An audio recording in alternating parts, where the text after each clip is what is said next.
Modi ముండోడా, Trump ముండోడా, ఇద్దరు ముండోళ్ళే. వాళ్ళ దేశ ప్రయోజనాల కోసమే చూస్తారు. అదే సందర్భంలో తమకి సంబంధించినటువంటి వ్యాపార పారిశ్రామికవేత్తలను కాపాడుకోవడానికే చూస్తారు. ఇప్పుడు ట్రంప్ ఇండియాలో టెస్లా పెట్టాలన్నటువంటి మోడీ ఒత్తిడిని కంట్రోల్ చేసే ప్రయత్నం చేస్తున్నాడు. టెస్లా ఏంటి ఇండియాలో పెట్టడం ఏంటి, అది కరెక్ట్ కాదు, అమెరికాలోనే పెట్టాలంటాడు. అమెరికాలో పెట్టుకో నువ్వు, ఎవడొద్దన్నాడు? చైనాలో నడుస్తుంది, అది ఎవడొద్దన్నాడు? బట్ ఇండియాలో పెడితేనే ట్యాక్స్ ఎగ్జెంప్షన్ ఇస్తాం. ఆల్రెడీ 115% అంటే 10 లక్షలు అయ్యేదానికి 21.5 లక్షలు అవుతుంది ఇండియాలో ఇప్పటిదాకా దానికి కాస్ట్.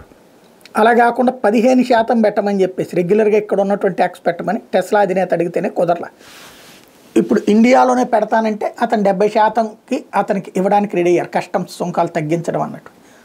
ఇంకా అంతకుమించి తగ్గించేందుకు మోడీ సిద్ధంగా లేడు. అలాగే టెస్లా ఇక్కడెందుకు అమెరికాలో తయారు చేసి పంపిస్తే చూసుకోండి అని ట్రంప్ ఒత్తిడి చేస్తున్నాడు. ఇండియాలోకి వచ్చి పెట్టేటట్టయితే నీ ఎగ్జామ్షన్ వస్తుందని మోడీ అంటున్నాడు. ఈ ముగ్గురి మధ్యలో ఏం నడుస్తుందో రాబోయే రోజుల్లో తేలుతుంది.